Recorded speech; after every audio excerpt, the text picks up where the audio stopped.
how we can take care of our environment is simple and practical.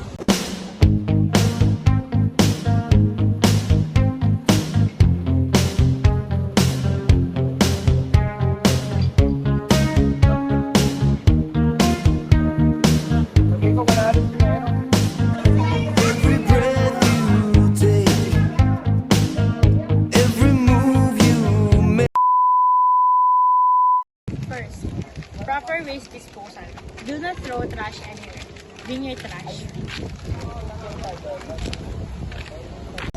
Second, reduce, reuse, recycle.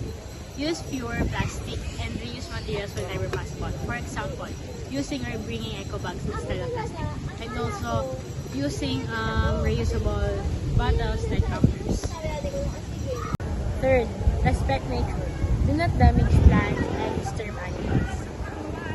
It's important to take care of our environment because if we don't, it will be damaged. But if we act responsibly, we can protect it for the future generations. So, let's protect our future.